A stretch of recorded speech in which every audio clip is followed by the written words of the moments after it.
Salut à tous, on se retrouve dans une nouvelle vidéo, encore une fois sur les 5 plantes comestibles un petit peu rares, sachant que ce coup-ci, il y a plus de feuilles que la dernière que je vous avais fait avant le printemps, donc ça sera peut-être un peu plus intéressant pour vous.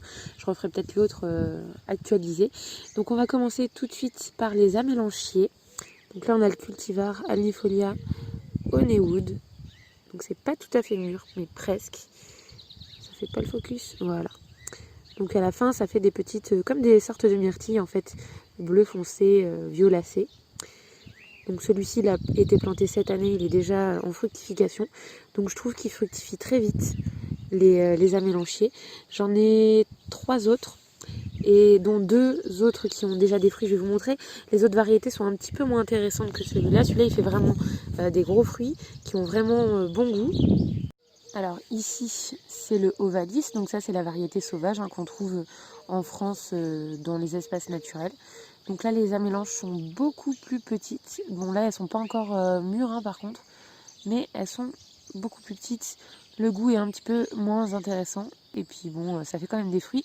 Au pire ça fait des fruits pour les oiseaux. Voilà. Donc là on a le cultivar Smoky, qui a aussi des amélanches un peu plus petites je trouve que l'autre, qui sont pas encore mûres, et celui-là j'ai jamais goûté, il a été planté cette année, donc je peux pas vous dire à quoi, quel goût il a. Par contre normalement les 2 cultivars que j'ai pris d'amélanchier, j'ai fait exprès de prendre des cultivars qui étaient intéressants gustativement, ça se rapproche un peu de la myrtille, voilà. Donc intéressant à avoir au potager. C'est des arbres qui grandissent pas très haut, 3 mètres pour l'autre par exemple. Donc ça permet en forêt jardin d'être en sous-étage et de ne pas faire trop d'ombre au reste, contrairement à un grands arbres. Pas mal aussi pour les petits jardins, enfin c'est voilà, et ça peut être aussi très décoratif par sa floraison au printemps. Les feuilles sont bien rondes, bien mignonnes, et puis à l'automne ça devient intéressant aussi parce que le feuillage change de couleur et prend des teintes sympathiques, voilà. Alors ici on a le thé de l'immortalité, c'est Giogulance. Donc ça c'est une grimpante, bon là elle vient juste de sortir, donc vous voyez elle est toute petite, mais ça va grimper. Donc là je l'ai mis, vous voyez les petites vrilles là, ça envoie des petites vrilles, là vous la voyez, voilà, tac, un peu comme les petits pois, et ça va s'attacher. Donc là je l'ai planté au pied du poirier, hop, pour que ça grimpe là-dedans. Donc ça c'est une cucurbitacée comme le melon, la pastèque, les courges, sauf que celle-ci elle est vivace, donc elle va tout à fait résister au froid de l'hiver, et donc elle va repousser chaque année en repartant du pied. Donc il faut faire attention par contre, elle est un petit peu sensible aux limaces. Moi j'ai pratiquement pas de limaces, d'ailleurs je suis en train de vous faire une vidéo là pour vous montrer tout ce que j'ai mis en place pour pas trop avoir de limaces. Ça marche bien, parce que là ça n'a pas du tout été brouté. Voilà, mais si vous avez beaucoup de limaces et que vous n'avez pas réussi à canaliser le truc, et vous allez avoir des petits soucis puisque il raffole des petites feuilles. Donc il est appelé le thé de l'immortalité puisque c'est très utilisé dans les pays asiatiques, et en fait ceux qui en boivent sont réputés avoir une espérance de vie plus longue que les autres, donc je ne sais pas si c'est vrai, mais il a beaucoup de propriétés médicinales comme le ginseng un petit peu. Et qu'est-ce que je veux dire? Oui, et surtout, quand vous le mettez dans vos tisanes, je vous conseille d'en mettre un petit peu partout, parce qu'en plus, ça a un goût sucré. C'est un petit peu pareil que la stevia, peut-être quand même beaucoup moins concentré, mais ça vous permet de sucrer vos boissons avec un sucre naturel. Voilà, donc c'est vraiment super bien en autonomie, parce que ça vous permet d'économiser du sucre et un petit peu de miel. Du coup, si vous n'avez pas de miel, vous pouvez sucrer avec ça. Ça reste léger quand même, vous n'avez pas une boisson hyper sucrée, mais vous sentez vraiment bien ce goût de sucre. Et si vous prenez une feuille dans la bouche et que vous commencez à la croquer, vous allez vraiment sentir ce petit goût sucré. Il y a un léger arrière-goût de concombre. Alors le mélange des deux, c'est vraiment très surprenant. Donc moi je vais la laisser grimper beaucoup plus, et puis ensuite je vais pouvoir commencer à récolter les feuilles, les faire sécher et en faire des tisanes. Ici nous avons l'arbre au faisan, qui est absolument magnifique. Ça c'est la variété à feuillage gold, je sais plus comment ça s'appelle quand c'est vert comme ça. Ouais, je crois que c'est le doré. Ça doit être feuillage doré. Il en existe un autre, le classique, qui a les feuilles vertes.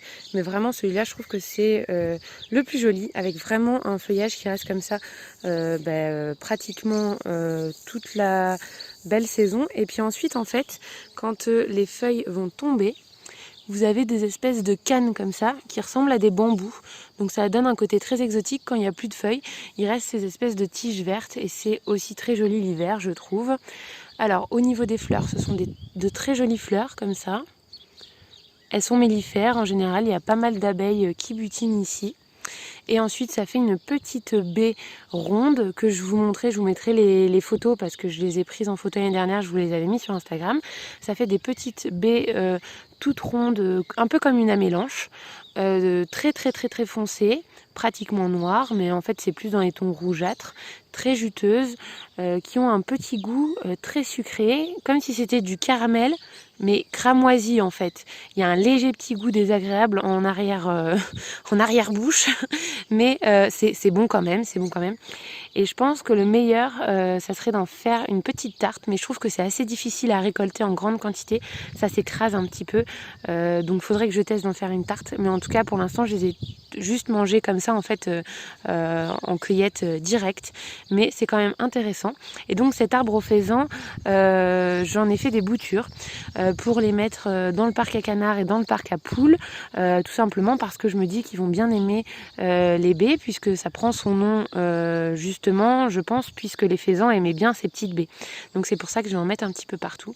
Et franchement, je trouve que c'est une plante super jolie. Vous pouvez même en mettre dans votre jardin côté ornemental. Bon, moi, il est dans la forêt jardin là, mais vous pouvez vraiment en mettre partout. C'est magnifique. Les couleurs sont somptueuses. Je vous conseille vraiment ce cultivar-là. Il est plus joli que celui qui a les feuilles vertes foncées. Vous voyez, ça c'est la petite bouture que j'ai faite à l'automne, qui a bien marché. Très jolie. Donc là, on a un cactus, c'est la variété Humifosa, qui est parfaitement rustique chez moi en Limousin et dans pratiquement dans toute la France, je pense, puisqu'il résiste jusqu'à -25. Il marche très très bien à l'humidité, il n'y a pas de souci sous nos climats, il n'y a pas besoin qu'il soit abrité. Et donc lui, il est utilisé en tant que plante médicinale et il fait des petits fruits, des figues de Barbarie. Sauf qu'elles sont moins intéressantes que les vraies figues de Barbarie. Elles ont un peu moins de goût, elles ont même pratiquement pas. Enfin, c'est léger.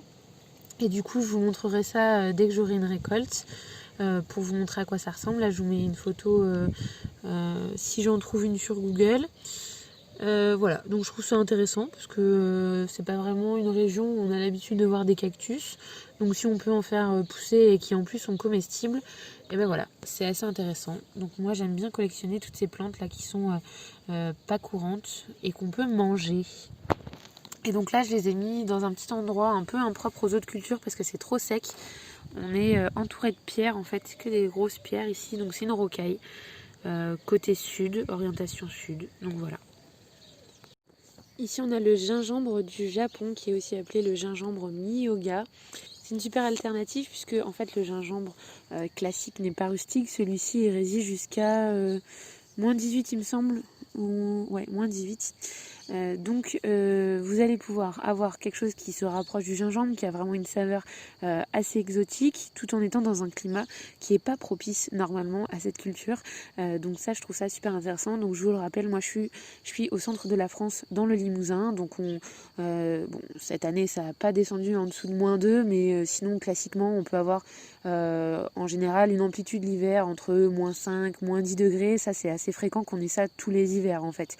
Donc voilà, lui il va pouvoir rester en culture et être tout à fait rustique pendant de nombreuses années. Donc là c'est les bulbes que vous ramassez, donc il faut attendre un petit peu que tout ça se multiplie, parce que là si je le récolte j'en aurai plus après, j'en ai que 2 du coup, c'est la première année que je teste, donc ça j'essaierai de faire des recettes, mais je pense pas cette année, ce sera plutôt l'année prochaine pour vous montrer un petit peu comment on l'utilise, voilà.